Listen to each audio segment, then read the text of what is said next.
So the first one is Twitter, then Pinterest. That little sort of buzzy bee looking thing is called Hive. And we've got Mastodon, which has been getting a lot of press lately, Reddit, and Quora. So let's have a look at each of these ones individually. Twitter has 368 million active users monthly at the moment. Now that number seems to go around from 420 to 368. Depends on whether it's Elon talking or whether it's someone else talking. But generally agreed, it's around about 368 million, which is not to be sneezed at. Still a lot of people. Nowhere near Facebook's 2 billion, and Instagram's 2 billion now too as well. Instagram's actually caught up to Facebook in terms of the size of the people in there. So it's worth remembering as you start to work out what you're doing with your social networks. The posts are limited to 280 characters. Now it used to be 140. Now it's 280, which is quite a limited amount. You're not going to be able to blog on the thing. It's like a micro blogging platform, little short, sharp messages that you send out. You can send text, you can send videos, photos, slide shares. The videos, the photos, and slide shares, live video, and the audio strings don't count towards the character count. They handle a little bit differently. So you can do a video or a photo and still have 280 characters on there. You can embed links like you can on Facebook. It has live video just like Facebook does as well, and it has a thing called audio string, or spaces they call it. It's been on and off lately because Elon basically doesn't like people talking about him in these streams, so he turned off the entire platform there for a minute. I think it's back, but who knows? It's really hard to tell. He just seems to sort of do things really weirdly from one day to the next, making very rash decisions about whether he likes people or not. Now the text side of it, yes, 280 characters. If I'd looked at the good side of Twitter, and there is a lot of good to it, despite the challenges. There's lots of opportunity to build an audience because there's a lot of people on there. The kind of people that are on there, you tend to find a lot of government workers. You tend to find a lot of journalists, media people. You tend to find a lot of celebrities are in there as well, because it's a great place for them to be able to very clearly and easily talk with their audience. It may seem overwhelming if they're on something like Facebook or Instagram or on Twitter, because it's very much a one-way sort of broadcast platform rather than you having to engage in lots and lots of conversations. Although that is also encouraged, it can be something which really makes it worthwhile to go in there as a complement to other networks you may already be on. It is getting a lot of attention right now. So I don't know if you ever look at news.com.au for about the last 2 months, it's all been about Elon Musk buying Twitter, what's going on with it, how he's going crazy, how things are changing, how it's going to lose all its followers. There's a lot of attention, which certainly has brought me back in. I had left Twitter alone for a very long time. It only had it really posting automatically my podcast episodes, but I've now come back onto more actively participating on it.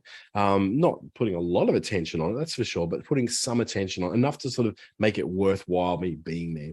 It does have better reach. Now, depending on your following, of course, you need to get a following, but it does have better reach than Facebook for business. So your business pages on Facebook, how they have very little reach at the moment, Twitter has better reach because there's less people posting on Twitter than what there is as a proportion of people posting on Facebook. So the feed is not quite as busy as Facebook's.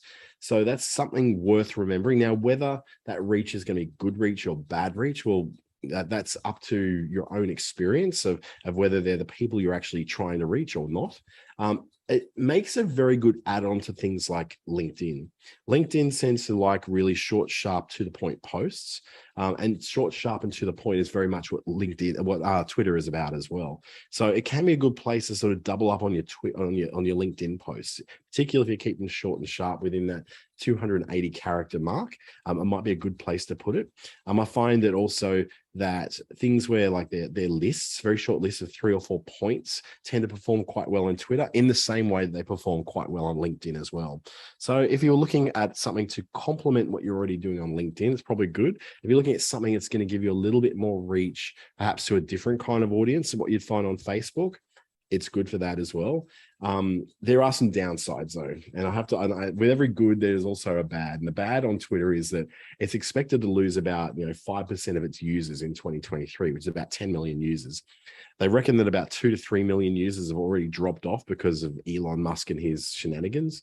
It's probably going to get worse before it's going to get better. I've actually got a feeling that Twitter will be a very good thing. It's going to do very well for itself, not because of Elon, but because I think that it needed a change. It wasn't performing very well. It needed something to come in. And there's some things that are being talked about and some moves they've made, which have been very good.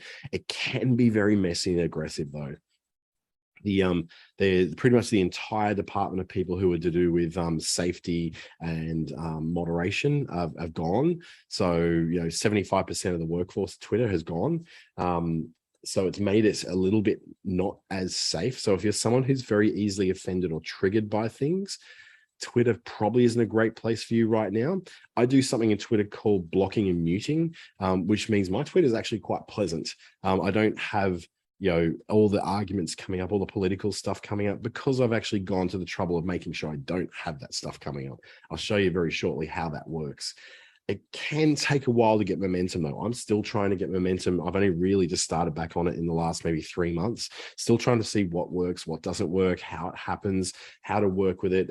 It does, for me, tie into third-party posting tools. So I use things like Social Pilot, Sociamonials. You might use something like Hootsuite or Buffer. Any of those things does tend to tie in very well to those. The problem is that not all those tools will create what we call a Twitter thread. And Twitter threads are where you're having a longer conversation or a longer post that's across several posts, but they're all linked together. So for instance, if your thing goes for, 3,000 words and you want to put it in Twitter, it's going to break it up. You need to break it up into a lot of different 280 character tweets, but they will link them together as what is called a thread of tweets.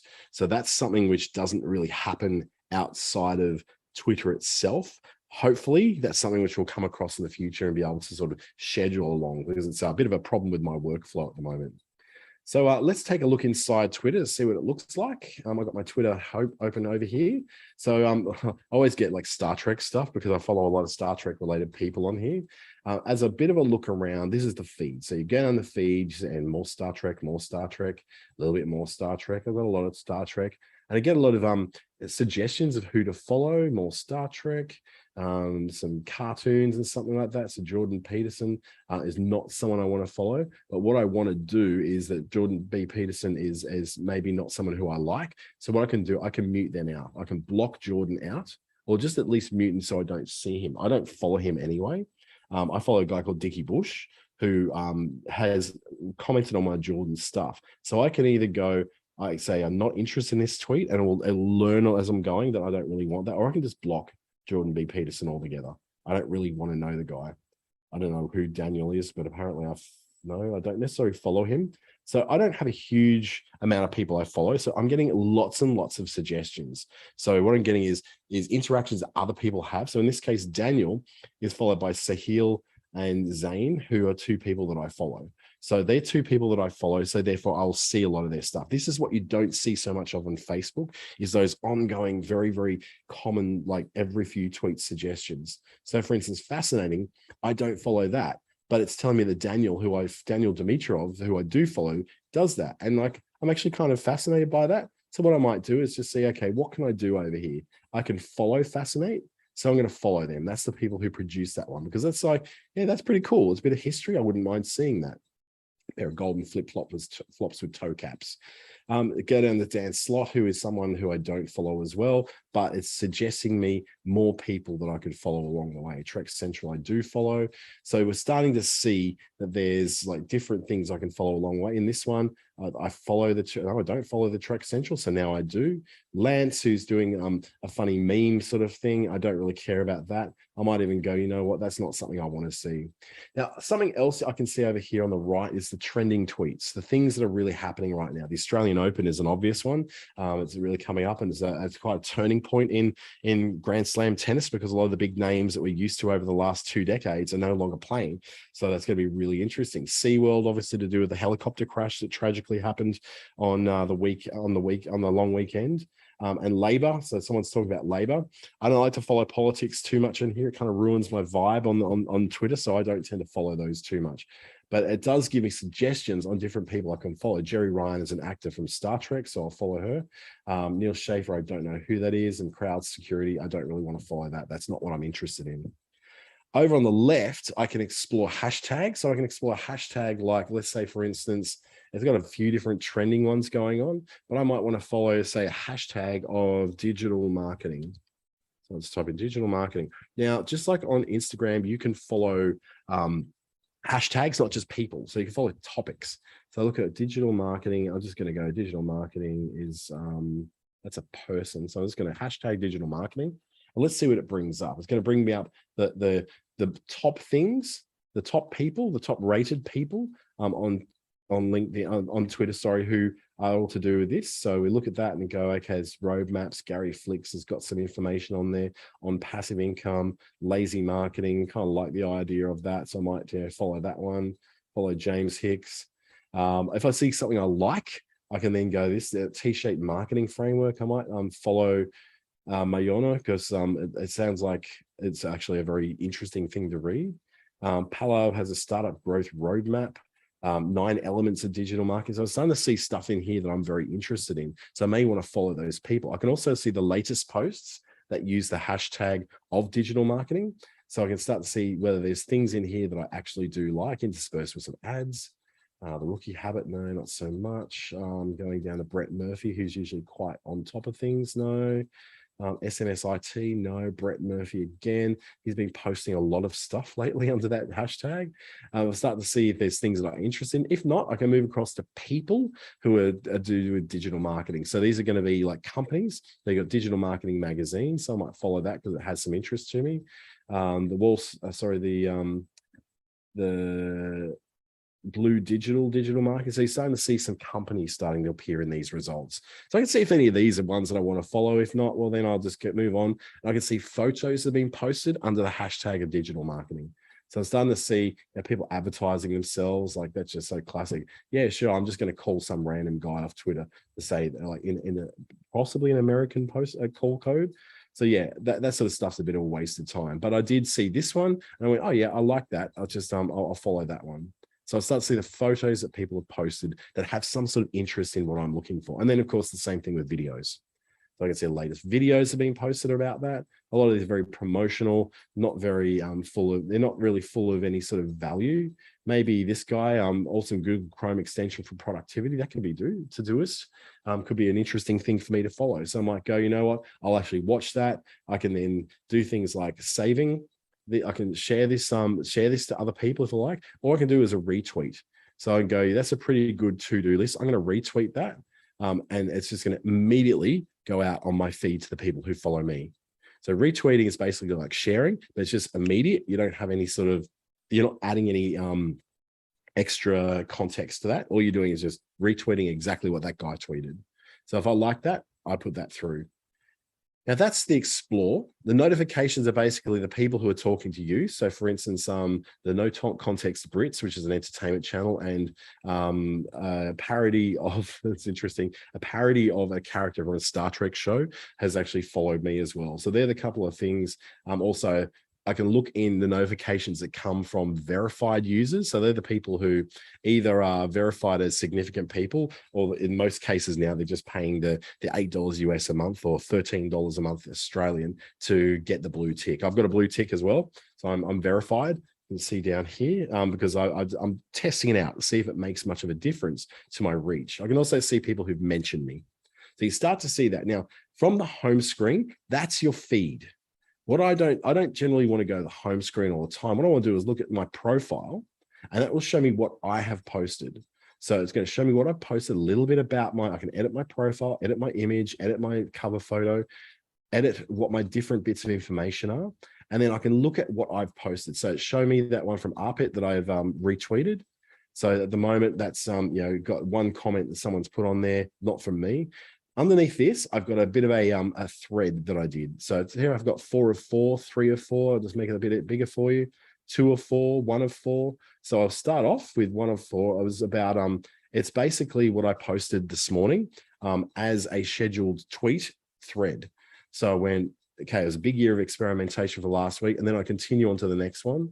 And what's telling me along the way is how many people actually saw that so far. So in the last 46 minutes, 3 people have seen part 1, 5 people have seen part 2, 7 have seen part 3, and 2 have seen part 4. So different parts of it are there. Now I can promote and boost my tweets the same way you can boost posts from Facebook, but it's not just, this is just for business users. So I'm now a business user on this. So you can be like you have on Facebook, be a business page. Business users don't get necessarily less reach than everyday users on Twitter. It's just a different way of delineating yourself. So you've got 19 views on that one. 59 people viewed my Is Twitter Any Good for Business podcast episode that I posted yesterday.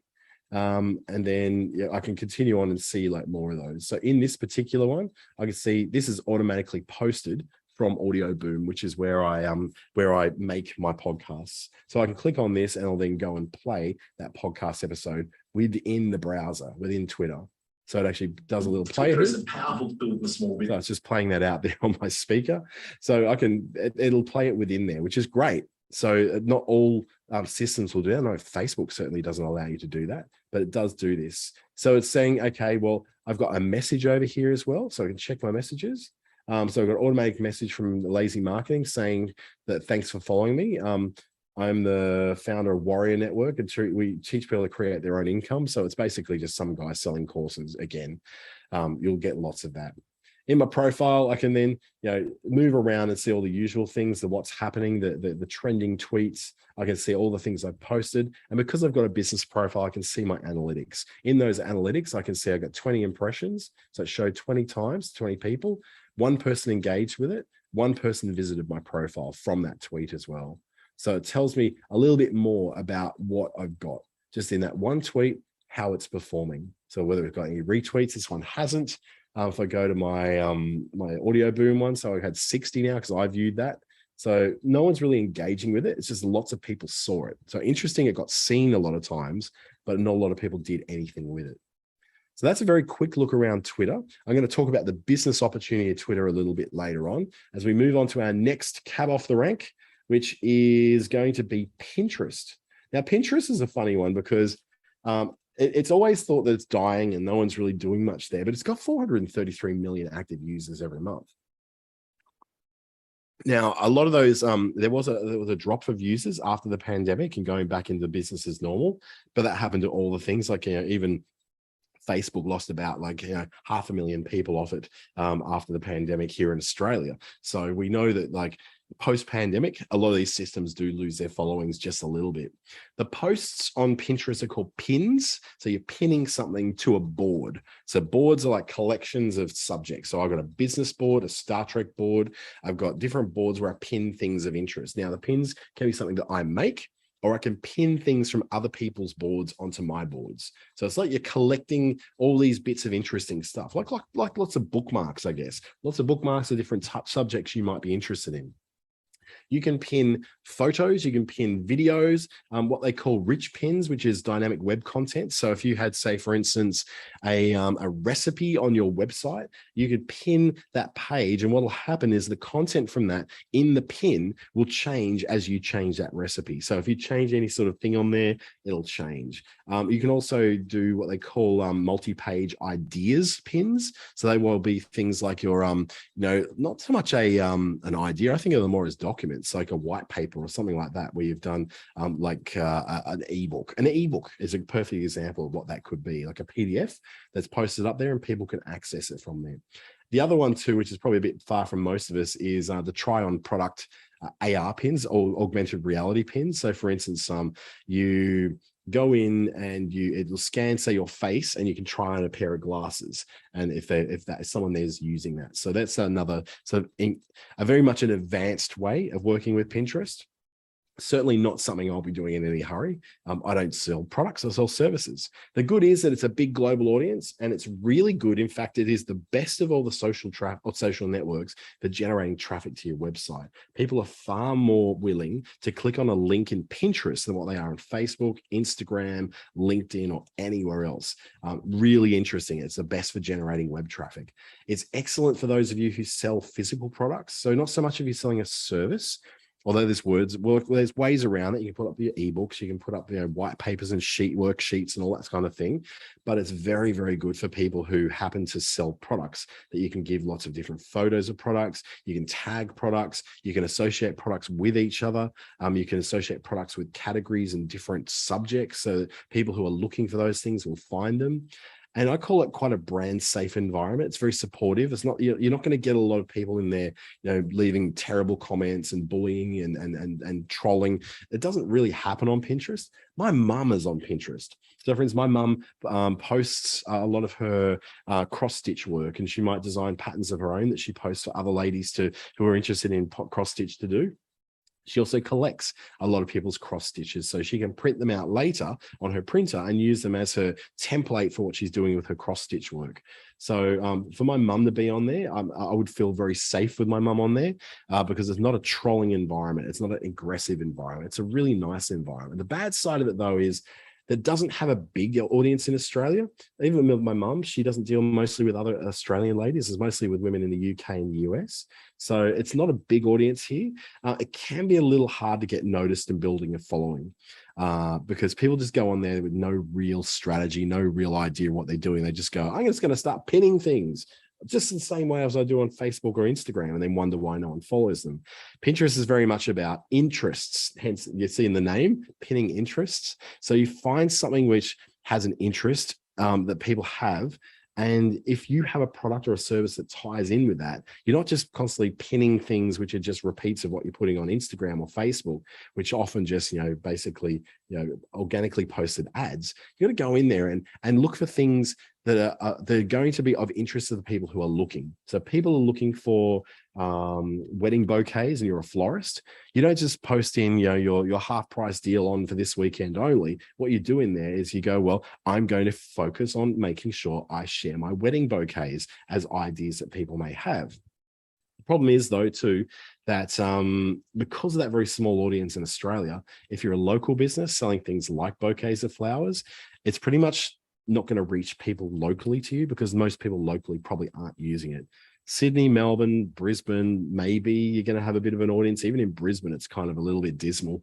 But once you get to like Perth and Adelaide and even to Darwin, you're looking at such poor followings of audiences in Australia. It's particularly good if you're looking for a global audience, not just for an Australian one. So if you're a local business with a shop front, probably not quite as good for you. It's definitely not as useful for those who sell services as what it is for products. But an idea I've come around with that is that you can create things like infographics and ebooks that can help identify you as a bit of an expert.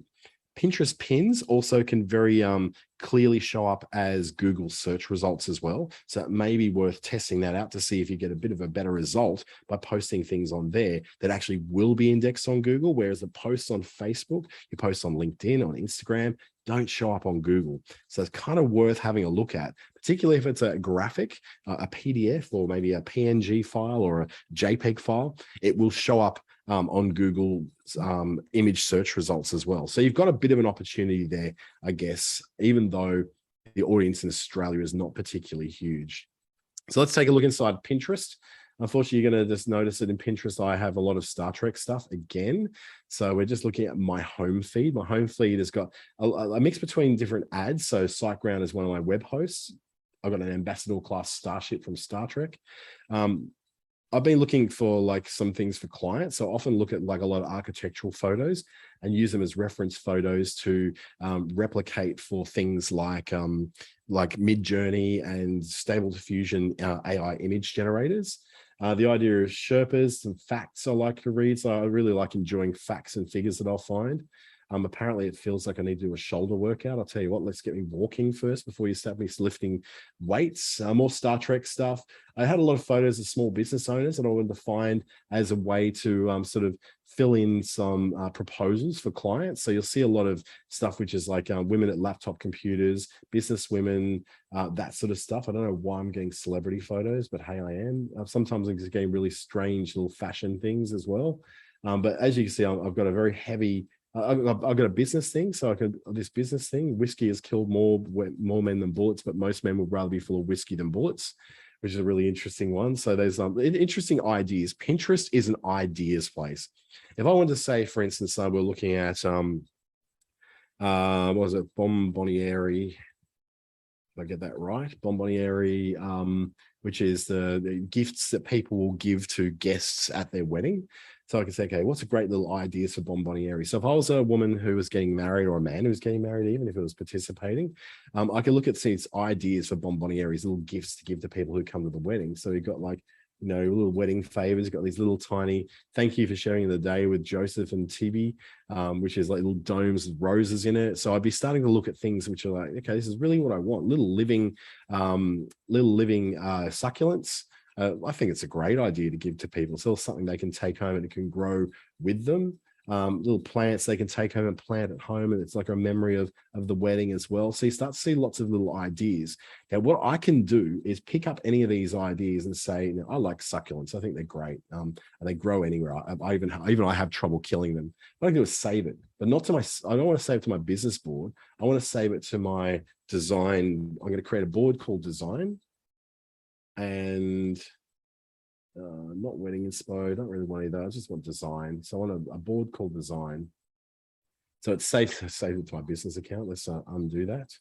Oops, I lost it because Zoom gets in the way and blocks all my controls. So if I save that, I can unsave it again and then save it into a board. So I can create a board down the bottom, call it design, interior design.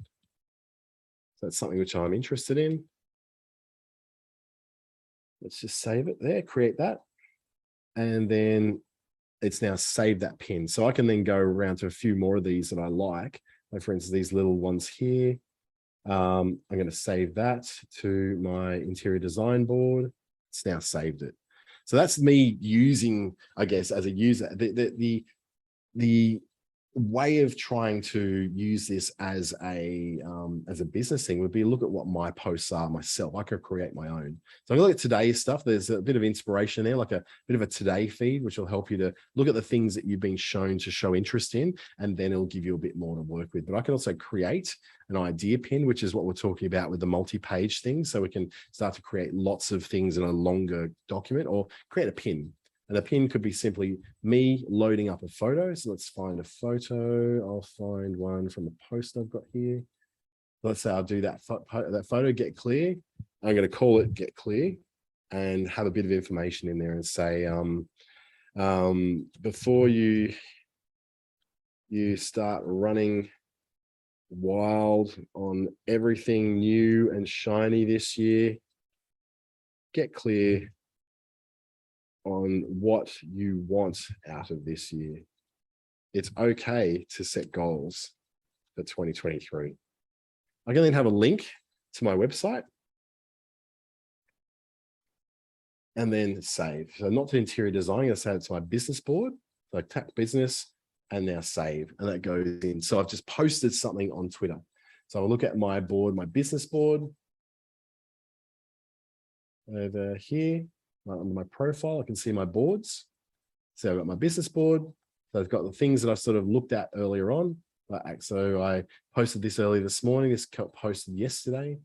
I've got different business things that I've posted. Like a lot of those are different, 9 things that here's a few things a solopreneur can sell online in 2023. So the idea of things that I've posted before. Have I got much following on there? Well, I haven't really worked on getting a lot of following yet, but it has allowed me to link through to that blog on my website that links from there. So you can link things the same way you would on any other platform. Just be aware though, you've only got 500 characters to work with in the description. So if I go in here, I just used a few words in here. You've only got 500 to work with. You can also add notes to yourself if you want to put a note in there to, hey, we should reuse this again later. Or you can go back down through and sort of look at how these things are prepared, how these things have worked. So the people who inspired me in 1 week, I'd decided to put that in. Haven't really had any sort of anyone looking at that because no one's really following me. I'm just putting it on there as an experiment at the moment. So Pinterest, that's pretty much all you need to know about Pinterest. It's quite a simple kind of system. You don't really need to go into a lot of learning curve to do. Just create a pin or an idea pin, see what things are online to search for Star Trek. I can search for Star Trek and bring me up a whole lot of Star Trek related paraphernalia that I love. And I can go there and follow new people and pin new pins to my Star Trek pins if they're things that I really enjoy. So yeah, that's Pinterest for you. It's not a complicated system. It's actually remarkably simple to follow and simple to use. The next system we're going to take a look at is Hive. Now, Hive I can't show you live because it's only an app. So it's not something which you're actually able to use as a web interface, which is one of the big downs I would put for this one. It's got about 1 million monthly active users. It's pretty much a clone of Instagram. So if you love Instagram, but you don't like what Instagram has done to themselves of late, well, it's kind of a clone of Instagram that gives you no algorithmic suggestions. It just gives you a chronological feed of the people that you follow. Pretty much what a lot of people have been asking for Instagram to do, which it does do. There is a chronological feed. But it only allows for photos and videos only, so you can't post anything else on there at the moment. Hive was built by a couple of American college students who just didn't like the way Instagram was going, decided to build a competitor to it. It's got some really good features about it. Basically, just think about it as Instagram. It's a friendly, supportive following. It grew rapidly late last year. And something happened and it hasn't grown quite so well since then. It's kind of the Instagram that a lot of photographers wish that Instagram still was, but it's not now. So the bad side of Hive is the growth has completely died. It had to close down for a few weeks as it had some massive security issues. Now, the problem with Hive is it's a pet project by a bunch of people, 4 people. And literally 4 people who work for them. And in that, they have to do things like moderation, which they don't have time to do. So nothing gets moderated. So even though no one's posting nasty stuff on there, there's also nothing to stop people posting nasty stuff on there as well. It means that it's like things like cybersecurity are not at the core of what they do, simply because there's not enough people to follow it, I guess, not enough expertise in-house to do that. It's a bit of a passion project that's grown really quickly. They've got no way of knowing how to make money. Thankfully, they have accepted some investment money from outside to help them to keep going. But yeah, it's not really a place that's friendly to business, probably because there's not that many people on it. 1 million people around a whole earth of 8 billion people. That's not a lot of people. And very few of those people are in Australia. So you'd really have to be sort of referred there by someone who you already follow on somewhere like Instagram. Say if you've got a photographer that you love to follow their stuff, they may say, hey, I'm now using Hive. You can see me over here. That's a great thing. You'll be able to follow them and follow others like them who've decided to make the jump over. But the reality is Instagram still absolutely kills it. Like I said, 2 billion people on Instagram now, as opposed to 1 million on Hive. So in terms of Hive, I can't really show you what it looks like because it's only available on Apple. There's an Android version in beta at the moment. So I'm not even sure if I really want to go into it because I just don't see the point. It's just too small. There's no plans for a web version. They don't really have a strong development pathway. I don't think it's really going to last that long, to be honest. Next up is Mastodon. Now, Mastodon is basically a clone of Twitter. It's got about 2.5 million monthly active users. That's grown by about another 1.5 million just since October. So since Elon Musk bought Twitter, a lot of people jumped over this thing called Mastodon. You can post text, photos, videos, links, just like you can. All the sort of stuff you can post on Twitter. It doesn't have live video or anything like that yet, but all those things can be added. It's a clone of Twitter to a point, but it's what it's called federated into individual instances. Now, instances are, how do I explain this really clearly? Instances are, for instance, I'm part of the Twit instance. Twit stands for This Week in Tech, which is a network of tech journalists, a guy called Leo Laporte, who's from the US and does a lot of tech how-to channels and tech discussion channels on podcasts. So I joined that one because, why not? Because I'm already very invested in their world. The problem is, though, is that I'm mostly going to be seeing and posting to people who are already in that network. So they've only got about 5,000 people on their network. So it's not a lot of people, even though there's 2.5 million people on Mastodon. By going into the Twit instance, I've automatically limited my audience. To get a bigger audience, you would go into the mastodon.social instance. I'm in the twit.social one. You go the mastodon.social. Now, this gets really confusing because you go, isn't it just one system? Well, it's actually not. Mastodon isn't a platform so much as it is a platform of platforms. So I could start up my own Mastodon instance today and call it Aussie.social and just have it for Australian people. So that we have conversations between Australian people. I can start my Mastodon instance and just have it for a private group of my own followers and my own clients. And then no one else would see it if I choose for my instance not to be seen by the rest of what they call the Fediverse, which is other Mastodon instances. So across, probably about 200 to 300 different instances of Mastodon, they don't all necessarily talk to them. For instance, Donald Trump's Truth Social is a Mastodon instance, but it doesn't connect to any other Mastodon instances. So everything gets said in Truth Social doesn't get shared onto what we call the federated feed, which is the feed from all the different instances. It's a lot to get your head around. It's not as simple as just going to Twitter and signing up for Twitter and you're on Twitter. You've got to pick an instance that suits you. You can move instances later. So I can move my ID, which is Dante St. James. I can move across to mastodon.social, which is the big one, or to any of the other really big ones that are out there. Like I think it's like fed.social or something like that, which is also a very big one. So you got to pick your instance according to where your interests are. I don't use Mastodon as a marketing channel. I use it as a discussion forum for me to talk with other people who are into tech, ask questions, get news, find out what their opinions are. They're people who I trust, people who I know just by the fact that I follow them weekly on this podcast and I participate in the community for that particular group of people. So for me, it works because I'm not using it as a mass broadcasting thing. And the problem is with Mastodon that while it has some really good things, because you can, it's very fast growing, it's very new. It's not new, sorry, it's been around for a couple of years, but it's very fast growing, it's good, and it tends to be very friendly because you've chosen an instance of Mastodon which matches the kind of interests you have. So you tend to be, I'm interested in tech, I'm talking with tech people all the time on Mastodon.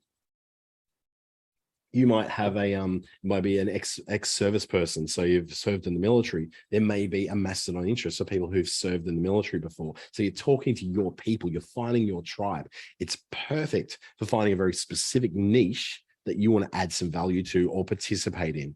But it is not add value like, oh, here's my course, everyone should do my course. It's really going to help you to be a better ex-service person. It's more so that you're participating in a community. It's not very commercial. In fact, it's kind of the opposite of commercial. It's all about conversations. And it's all about people connecting with each other under certain common things of interest. The bad side is it's complicated to set up because you have to choose an instance first. You don't just go to mastodon.com and get going. You kind of go to, like in my case, I go to twit.social. So you have to know an instance to go to. So if you want to look at a list, excuse me, if you want to look at a list of Mastodon instances, just search on Google and say Mastodon instances and then put in your interest for journalists, for doctors, for health and well-being. And I'll actually give you some ideas of it. If you say, Mastodon instances for anti-vaxxers, if that's the thing you want to do, that's a search you put into Google, and you'll find some sort of Mastodon instance, which is made for people who have grouped together in certain things. It is built for connecting, but it's not for marketing. It's actually really bad at marketing at the moment because your instance isn't everyone else's instance. So you can't see everyone and they can't see you unless they choose to follow you. So the most successful people on Mastodon essentially taken the same username from Twitter, created in whatever the Mastodon instance is, and then told their followers on Twitter and other places, this is where you'll find me on Mastodon if you want to follow me there. So that's been sort of a way they've done it. Let's take a look at my Mastodon. So in my Mastodon at twit.social, kind of looks a little bit like Twitter, a little bit more clean. It doesn't have ads or anything like that. Different instances are going to look different to this. So they don't all look like this. They will look different in colors. They'll look different in layouts. This is a very basic instance. The guys at This Week in Tech haven't created anything sort of out there. Glenn Fleischman has found some photos from 2000, include a reunion of the Yale summer program in graphic design. So posted some photos you can sort of flip through. They posted on there. I can star that as a like. Glenn Fleischman is someone who I listen to on the podcast quite a lot. I quite enjoy what he has to say. It's got trending, what they call toots. They're not called tweets or posts. So the trending posts down here are all basically made around, excuse me, people that are on this instance. This is not across the whole of Mastodon. If I want to see more than just what's coming in here from the people I follow across the whole world or from just within the twit.social area. I can look over here and I can look at, okay, I can explore hashtags. So that I can explore some things. So Qasim Rashid is talking about something about law enforcement. I can look at hashtags such as World Introvert Day. Well, that sounds interesting. World Introvert Day. I can look at that and what it actually is. Look at the photos people are posting. I want to be alone with someone else who also wants to be alone. Sorry, I've got someone calling me. So if I want to be able to look at what all these are, and I go, okay, this is all fun. This is all really good. I can do all this. I can look through my whole feed. But then if I want to look at things that are coming from further afield, I want to look at the federated over on the right.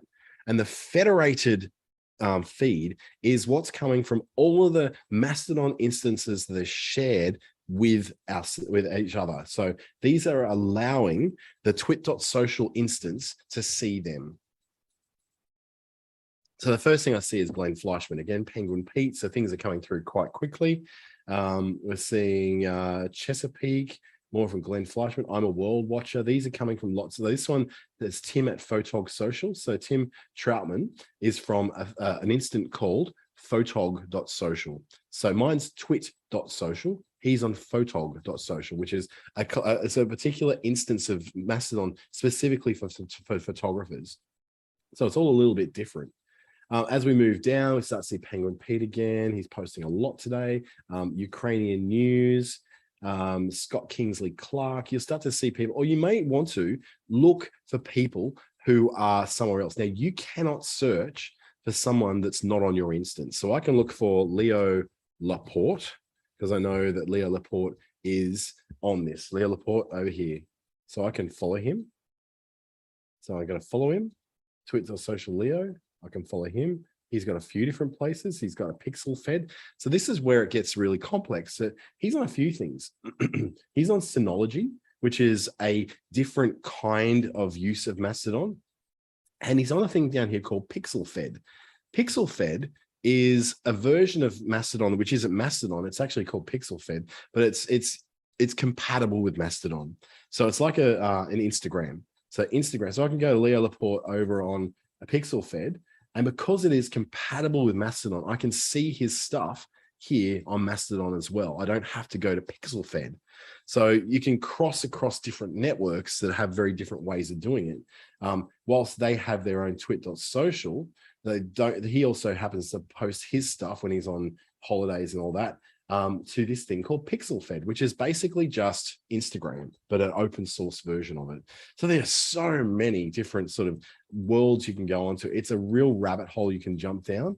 When it comes to following people, you really need to know who they are so you can follow them where they are at. And you would need to know, so for instance, down here, Jeff Jarvis, whilst I'm following him, he's not on twit.social, he's on mastodon.social, which is the big one. So to know how to follow someone who's not on your own instance, who you can't find, you'd have to know their full username. So it's at, then their username, then the instance they're on. So it's designed more for privacy. It's designed more for keeping things small and compact.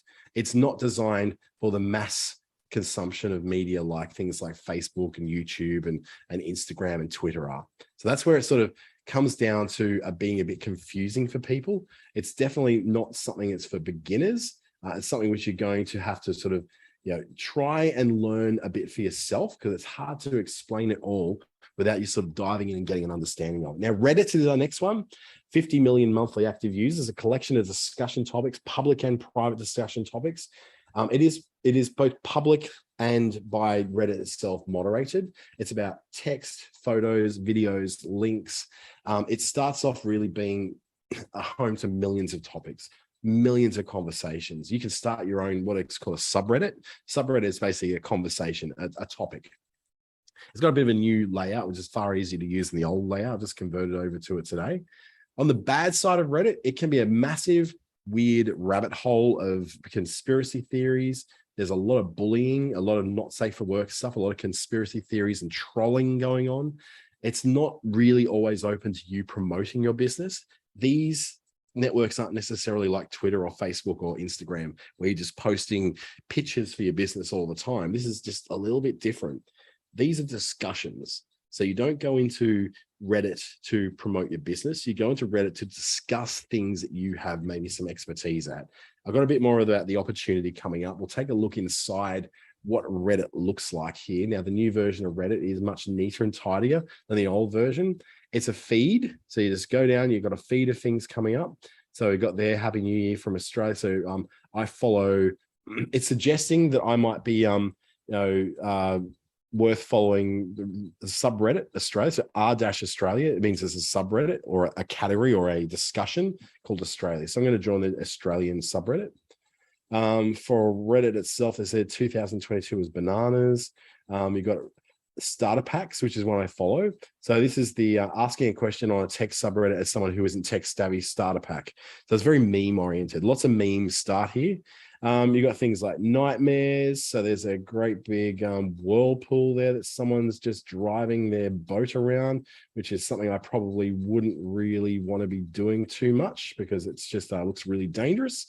So so there's little things like that. I can award it by paying for something. I can like it. I can comment on it. I can read what the comments are. Now, instead of liking on Reddit, you upvote or downvote things. So I'm going to upvote it because I thought it was interesting. This one here was a bit too niche, so I'm going to downvote it. So what the idea is that if you upvote things, things become easier for other people to look for. If you do things like a downvote, what it's going to do is make it less likely that other people will see it. It makes it less popular. And then, then we can look through different things. So this is the mildly interesting. So someone found this mildly interesting, almost pre-sliced orange. So I'm going to upvote that because it's interesting. I'm going to add for Pizza Hut. I can look at a child on transit, person with physical disabilities and child looking at them. It does happen. That's the Bikini Bottom Twitter, which is basically all about SpongeBob SquarePants memes. How cars at speed off expect people to react. And it's like, this is just interesting. This is where trends start. It's really where trends start on the internet. And you'll start like things that you'll see that pop up that are interesting on Facebook and Twitter and Instagram and posts like that generally start their lives as a post in a subreddit on Twitter. So it's a little hard to explain how that begins. I'm following imaginary landscapes and things such as interesting AI art. So that one I really like. I thought it was really well done. Someone posting about the power outage at the retail store they work at. So I follow like a lot of this is really cool wholesome memes I really, really enjoy because it's it does things which tells like the truth about like what people really want because people are basically good. For you to make a post on here, you just go plus over here, create a post. And then you do your post. You can add images, video, you can have a link to it, you can start a poll, you can talk live on it, so you can actually have a voice recording. It gives you ideas on what it is. So what you want to do is not just share stuff of other people's. What you want to do is try and make sure that you remember to be, you're talking to humans, behave like you would in real life, look for the original source of the content, don't just blindly post other people's stuff. Search for duplicates. People don't like seeing duplicates in these subreddits. So make sure it hasn't been posted already. And then read the community's rules. So make sure you really know what the rules are of this community. Each one of these, so for instance, if I go into the Deep Space Nine one, Deep Space Nine subreddit will have its own rules. So I've got it over here. The subreddit for everything Star Trek Deep Space Nine, post pics, videos, everything, and the actors. It doesn't have a lot of rules in place. Just be respectful and follow Reddit. So it's got very basic rules about it.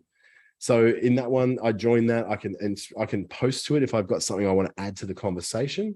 There's a pin post here, becare scam post selling merch. Just as usual, scams are everywhere. It's always, and people are discussing episodes and story arcs from Star Trek Deep Space Nine, something which I will do a lot of reading about. So I suppose what you could do, you can start up your own subreddit, but what you really do want to do is participate in other people's. So if you look for something you want to look for, which is, let's just say Darwin, Northern Territory, which is my hometown. Let's see what they've got. So Darwin, has there a Darwin subreddit? There's beautiful sunsets, public freakouts, communities. Let's see. There's Australia one. There's R Darwin. So I'm going to join the Darwin one. There's R Darwin Australia. This one's got 7,500 members, so it's likely to be one I'll have some interest in. There'll be like people posting stories from the news, transplant recipients. We've got something about mold growing in their house. People who want to ask what batteries are like with solar in Darwin, looking for a job in construction in Darwin. Keep your dogs and children quiet in the morning. Some of us have been up all night setting off fireworks. A bit of a joke there for our cousins in Adelaide. So if you're looking for something which is very, you might want to go in there, not necessarily go in there and start promoting yourself, but you go in there and you become a helpful member of the community, just like you would in a Facebook group, I suppose. All right, running out of time, so I better move on to our final one, which is Quora. Now, Quora is, again, a little bit different to all these. Quora has about 300 million people who visit that website.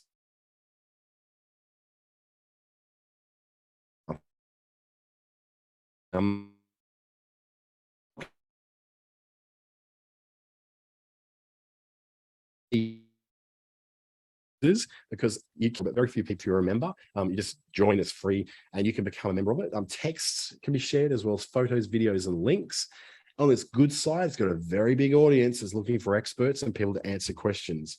You can also show your expertise to a global audience, so you can reach a bit more than just outside your local area. You can ask your own questions and answer your own questions as well if you really want to be a smarty pants and show how smart you are. But I find it's a good way of getting other people to add extra points of view to things you might be working on that you want a little bit of extra insight onto. The bad is that there's a lot of SEO spam in there. People who just post things basically so they can insert a link back to their website and hopefully get a little bit of extra backlinks to their website and help their ranking in Google. Sometimes the answers are just plain wrong. They're just people's opinions. They're not actually, fact checked or anything. They're just people's opinions. There's also no way to localize your audience apart from using the ads platform, which can localize it a bit. But you'll find in smaller places, let's just say Toowoomba or maybe Bunbury or Alice Springs, you're not really going to find a lot of users there. So you're not going to reach a lot of people anyway. The Quora it's interesting. I don't go in there all the time. I go in there sometimes when I'm prompted that there's some kind of question being asked that's relevant to me. So I follow a lot of Game of Thrones stuff in here. There's some different spaces that I follow: Marketing Pro, Instagram for marketers, a Space of Ice and Fire, which is also, it's all based around Game of Thrones and House of the Dragon, marketing and content, social media and marketing. And there's something like, someone's asking, what bothers you most about Game of Thrones? And someone answered that, a particular story within the Game of Thrones that really just doesn't make sense to them, they're really sick of. Questions that people ask, which are definitely like asking for, they're trolls. They're just asking for comments and they really want to just generate, in this case, 50,000 responses. My husband sent my 7-year-old stepson to boarding school because I dislike him. However, he comes back for a month during vacation. How can I limit his vacation time as much as possible? It's clearly not a real person. It's clearly a troll who's just trying to get people all up in arms and talking. So that's what you do find on Quora. Now, I can ask something on here is, what are some... I don't actually want to be in that one. I want to be in the digital marketing space. Let's try the digital marketing space. I'm going to put in a message. I'm going to ask a question. What are some less than obvious uses that people have found for ChatGPT, which is something I'm playing with a lot lately? And so I go add the question. It's going to go into this particular thing. So I'm going to go, if I want to look at some topics, I want to look at like technology, chatbots, software. So it's suggesting more things for me to follow that I might be interested in: human behavior, chat communication. So it's saying, hey, you might want to follow some more stuff so you can find some more answers to that.